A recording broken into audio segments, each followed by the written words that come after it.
Ya se lo decía, aquí está el presidente consejero del Instituto Nacional Electoral, Lorenzo Córdoba. Lorenzo, ¿cómo estás? Hola Pascal, encantado de estar contigo y con el gusto de estar presencial aquí en el estudio. Un gusto tenerte en el programa. Además, hoy cumplimos 6 años, así que es Así un motivo es. muy especial para nosotros que nos visites.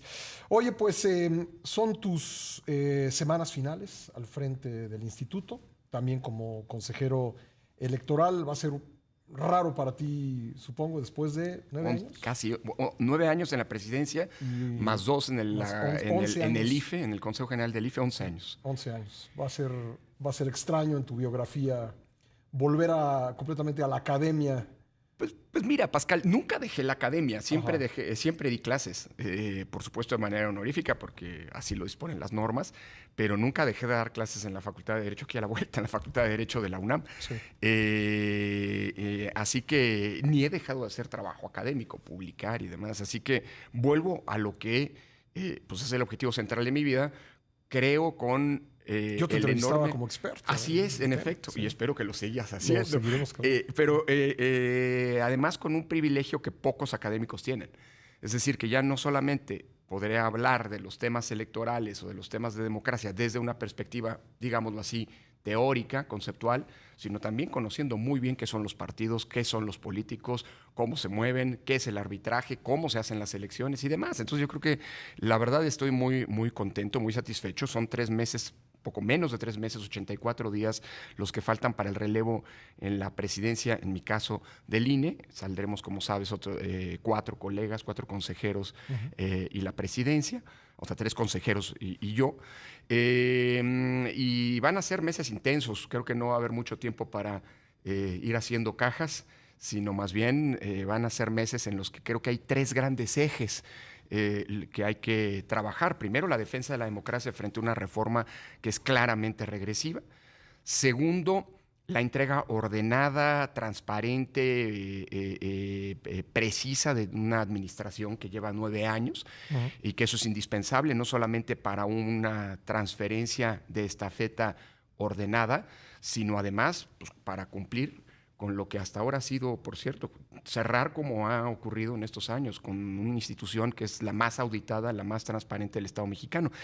Y en tercer lugar, pues creo que vendrá también, me temo, defendernos y defender al personal del INE frente a lo que pueden ser persecuciones, tanto de tipo administrativo como de tipo penal. Lamentablemente ya vimos que en los tiempos que corren es algo que cada vez es más frecuente, peligrosamente frecuente, recurrir a las denuncias penales, aunque sean inventadas con tal de amedrentar a las autoridades electorales, ¿no? Déjame comenzar con este último punto. Sí. ¿Tienes ya algún indicio Bueno, de lo mira, que podría venir en ese sentido? tenemos un precedente. El año pasado recordarás cuando nosotros estábamos haciendo todo para poder hacer la revocación de mandato como lo mandata la ley Ujú. y sin recursos porque la Cámara de Diputados nos los negó, tomamos una decisión ante la impugnación que habíamos presentado a la Suprema Corte de Justicia de posponer algunas actividades de la revocación de mandato que requerían recursos hasta que no se resolviera el diferendo. Y el entonces presidente de la Cámara de Diputados, probablemente con una intención de ganar puntos porque se sabe y es público y notorio que aspira a una candidatura en su estado de Veracruz. origen, presentó una denuncia penal, la primera vez que esto ocurre en contra de funcionarios electorales en 30 años, que durante 7 meses al final ocurrió lo que tenía que ocurrir. Ujú. Se echó por parte de la Fiscalía por absurda y porque no había ningún elemento constitutivo de delito, pero durante 7 meses la espada de Damocles estuvo ahí, por cierto, casualmente, hasta que pasaron las elecciones de junio pasado. Entonces el antecedente ahí está. Sabemos que esta reforma y que toda la relación con el INE está alimentada por un irracional rencor, porque todos los triunfos del partido gobernante, todos absolutamente han ocurrido en elecciones organizadas por el INE, libres, ciertas, transparentes, con condiciones de equidad. Y por otra parte, pues llama la atención también, pues digámoslo así, la virulencia, déjame decirlo de alguna manera, con la que están realizándose algunas auditorías por parte del órgano interno de control, cuyas digamos así, cercanías políticas son conocidas, la prensa las ha evidenciado, en contra de algunos funcionarios. Entonces yo creo que es parte de una embestida, de esa embestida, de personalizar con la finalidad de amedrentar a las autoridades electorales, cosa que ya ha ocurrido, pero que no tuvo frutos y que me temo en estos meses. Quiero equivocarme, ¿eh? Y si me equivoco, seré el primero en venir aquí a ofrecer una disculpa, pero me temo que hay que prepararse para todo. ¿Temes una venganza en tu contra y en contra de otros funcionarios del Pues instituto? mira, es probable que se intenten, ¿no? Insisto, habiendo hecho todo lo que teníamos que hacer para que la revocación de mandato se hiciera,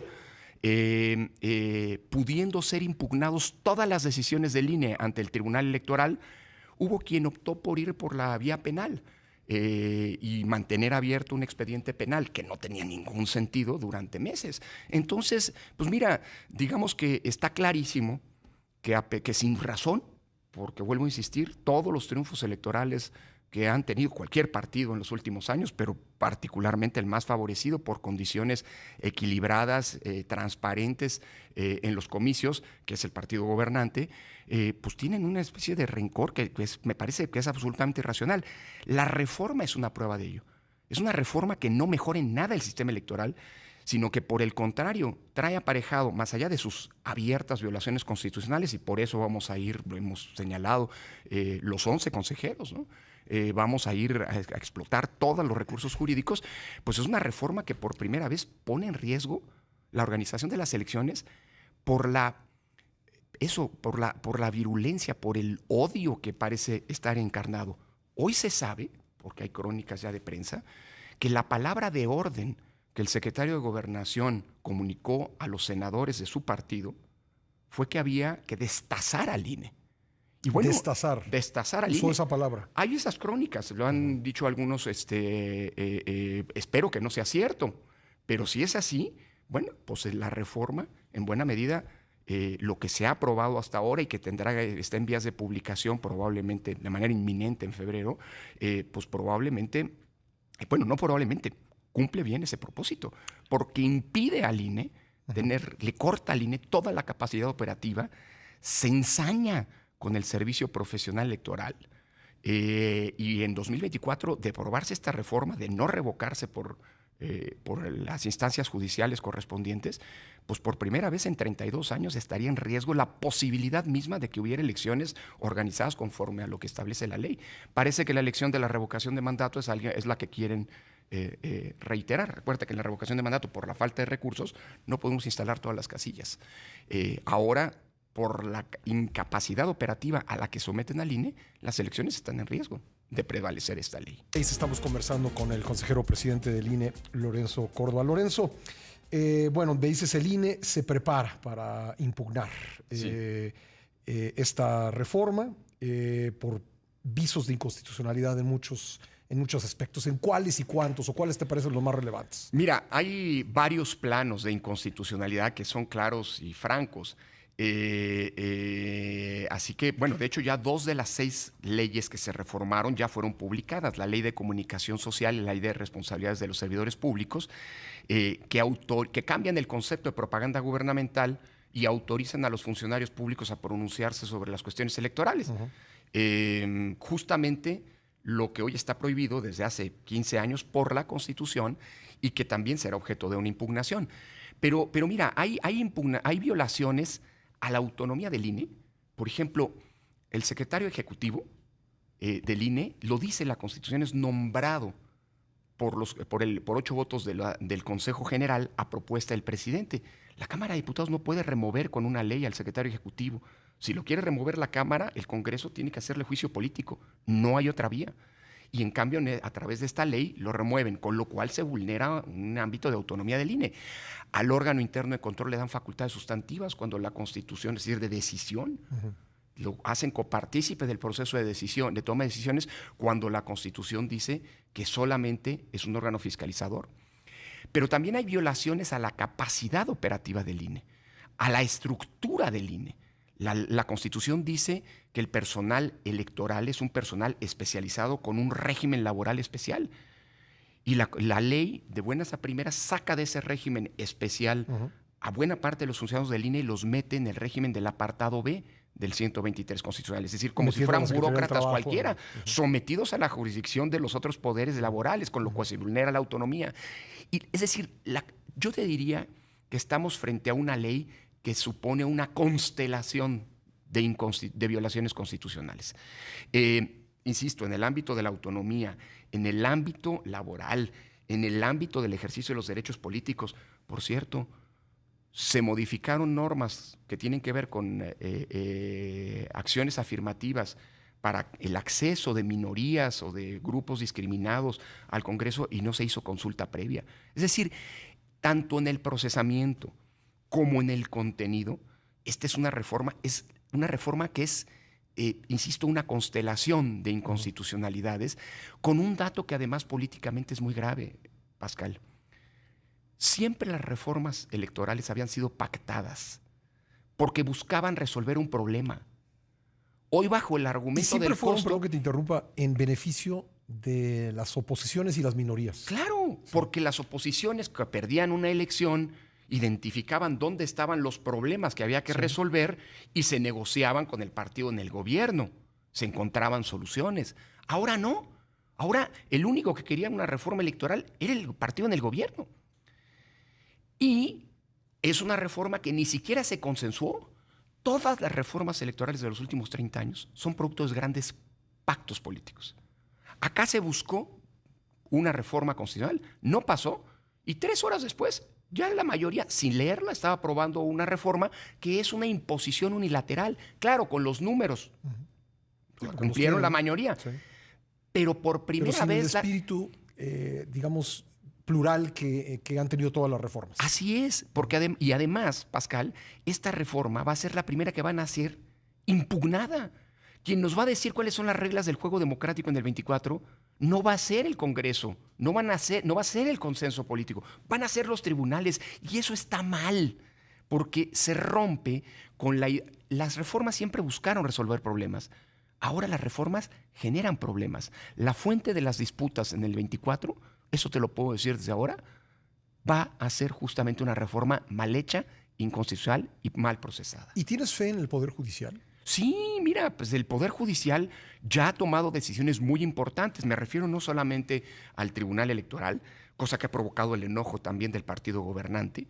Decisiones sumamente relevantes, como por ejemplo aquella que tomó el INE, recordarás, de cara a la elección del 2021, a la elección de diputados de 2021, en donde nosotros establecimos unas reglas para que ningún partido estuviera violando, superando el límite de sobrerepresentación que permite la Constitución. Bueno, el Tribunal Electoral validó esa regla. También validó la descalificación que hicimos de varios candidatos que habían claramente violado las normas de fiscalización y a los que les aplicamos la ley. A partir de ese momento, por cierto, se ganaron también el odio de la mayoría. Pero también la Corte ha tomado decisiones sumamente importantes. El presupuesto del año pasado fue declarado inconstitucional por la primera sala de la Suprema Corte de Justicia de la Nación y obligó a la Cámara de Diputados a explicar por qué había hecho ese recorte, cosa que, por cierto, la Cámara no ha incumplido y el litigio sigue. Entonces, yo sí creo, mira, que los tribunales, ¿entiendes? La Suprema Corte, eventualmente los jueces de amparo, los jueces laborales y el Tribunal Electoral van a estar llamados a jugar el papel que en las democracias constitucionales tienen muchas veces los tribunales para evitar la tiranía de la mayoría, es decir, el abuso de la mayoría que rompe las reglas, digámoslo así, de la convivencia democrática y constitucional. Es un poder, como se suele decir en la academia, y perdón, estoy a 84 días de volver, y perdóname el academicismo, Pascal, es un poder contramayoritario, porque es un poder que controla el derecho que tienen las mayorías de decidir, cuando las mayorías violan la Constitución, violan los principios democráticos y no siguen las reglas, digámoslo así, del procesamiento de las normas que ellos mismos han dado. Me queda un minuto antes de nuestro siguiente corte, te Sí. voy a pedir que te quedes con nosotros, pero dime en síntesis si lo que sucedió entrando el año con la presidencia de la Suprema Corte te parece un buen signo en términos de lo que estamos hablando. Bueno, yo creo que la Suprema Corte de Justicia demostró que es un poder autónomo.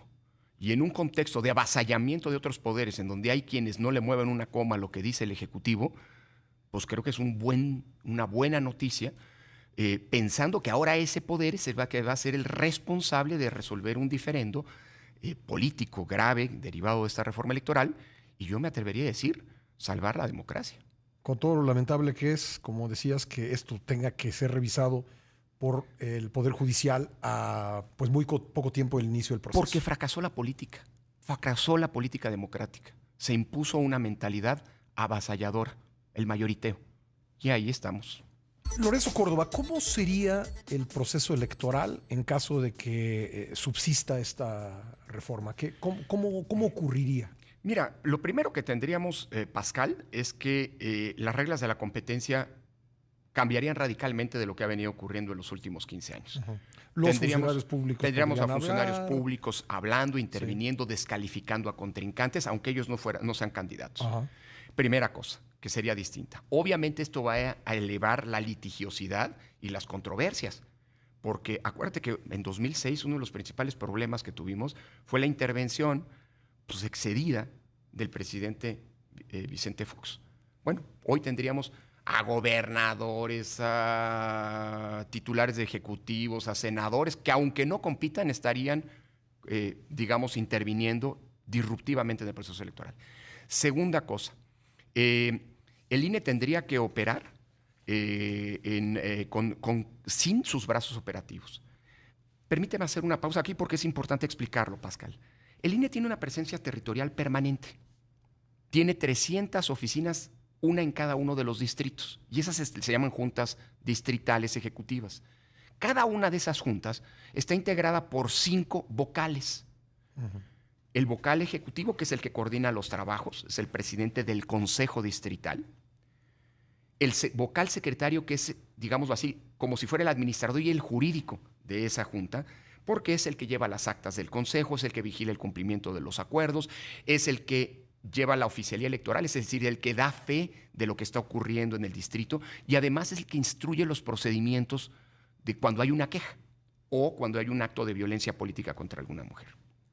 3, está el vocal de organización, es el responsable de la logística en ese distrito, el que junto con los consejeros distritales define en qué lugares se van a instalar las casillas, habla con los directores de escuela. ¿Qué tanto cambia el lugar de instalación de una? ¿Qué porcentaje de casillas cambian de lugar? Pues un 20%, normalmente son en el mismo lugar, pero tienes que ir a negociar con el director de la escuela que te la preste, que cómo vas a hacer la limpieza del local. Cuando hay casillas que están fuera en locales abiertos, en lugares abiertos, tienes que comprar mantas para evitar, si llueve, que se mojen los miembros de la casilla. Además es el responsable de la operación del PREP y el responsable de los cómputos distritales, es decir, los cómputos legales. Luego está el vocal de capacitación. El vocal de capacitación es el que insacula a los ciudadanos que van a ser funcionarios de casilla, el que recluta a los funcionarios que van a ir a visitarlos y capacitarlos, el que el día de la elección vigila que esos ciudadanos efectivamente estén allí y el que los apoya durante la jornada electoral. Y finalmente está el vocal del Registro Federal de Electores, que es el responsable de vigilar que los módulos que están en ese distrito funcionen bien, es el responsable de imprimir los listados nominales definitivos que se van a entregar en cada una de las casillas, etc. Entonces, son trabajos los que realizan estos 5 funcionarios que se realizan de manera simultánea, Pascal. No es que sea una tarea de relevo, sino que al mismo tiempo todos están haciendo sus responsabilidades.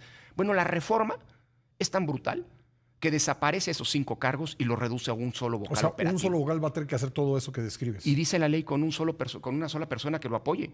Es decir, el riesgo de que haya casillas en donde deben estar, el riesgo de que esas casillas estén instaladas con los ciudadanos insaculados y capacitados para tal efecto, y el riesgo de que los votos no se cuenten bien, que los paquetes se pierdan en el camino, se coloca por primera vez cuando eso no era un problema. Y vete para atrás, quién sabe si vayas a encontrar gente que quiera hacer todo eso. Bueno, por supuesto, sí.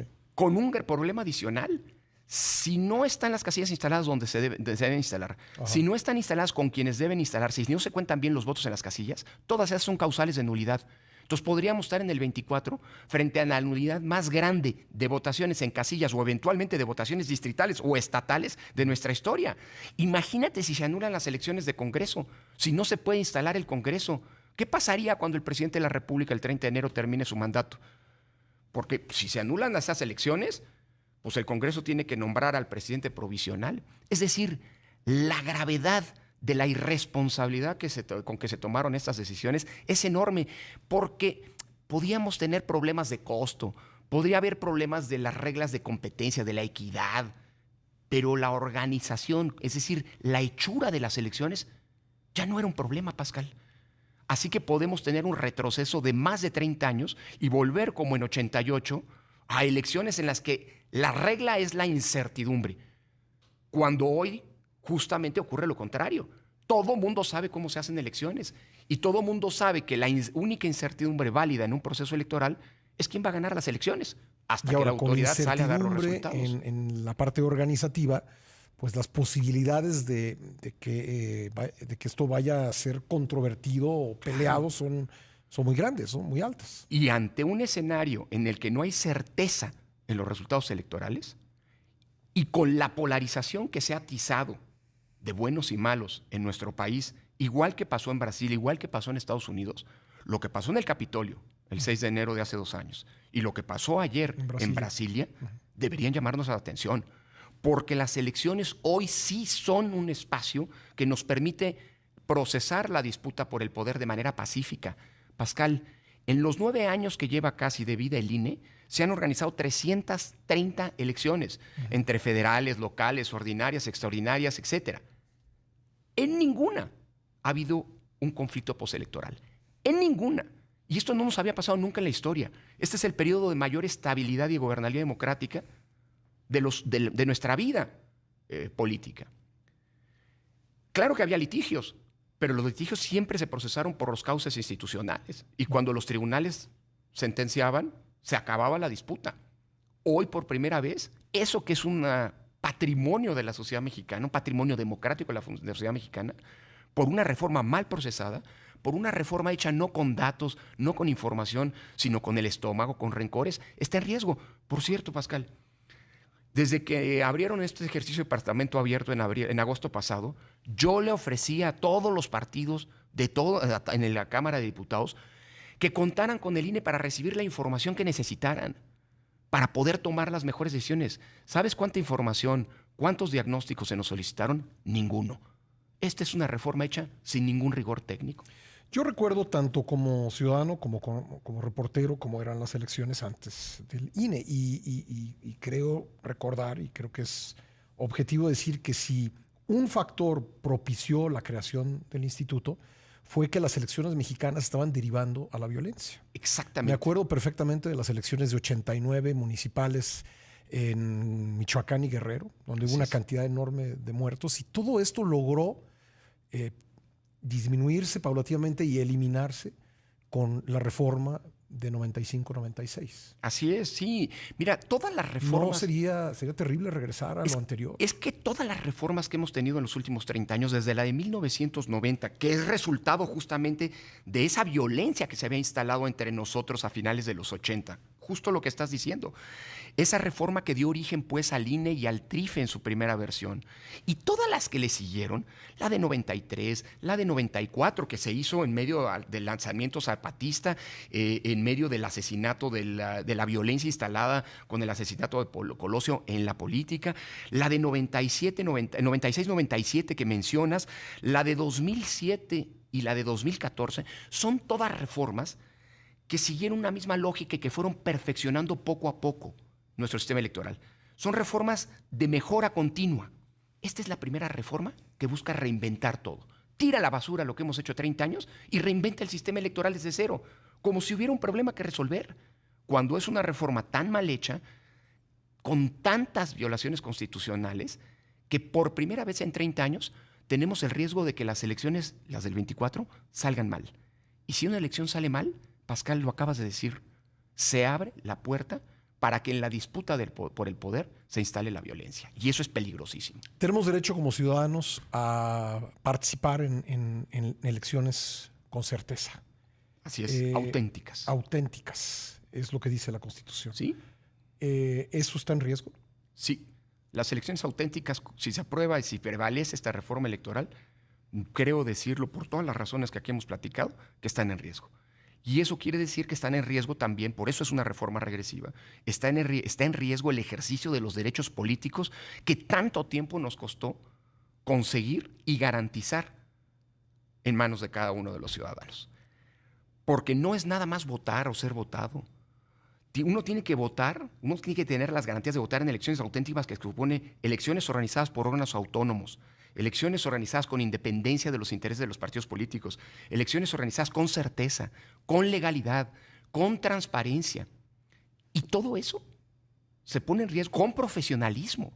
O sea, las elecciones no es una cosa, como se dice coloquialmente, una enchilame otra y que cualquiera que va pasando por la calle organiza una elección. Hemos pasado 30 años construyendo un ejército de funcionarios profesionales que son los que garantizan que haya casillas en donde debe haber, que se integren con quien deben integrarse, que los votos se cuenten bien y que todas las garantías de la equidad en la contienda estén garantizadas. Y eso está en riesgo. Para despedirnos, Lorenzo, espero realmente que este sistema electoral que hemos construido y que permitió el acceso a la presidencia de la República de una fuerza de izquierda del presidente López Obrador, que ha permitido la alternancia en más del 70% de los comicios, pueda preservarse. Ojalá y sí, porque ese es un patrimonio colectivo, Pascal.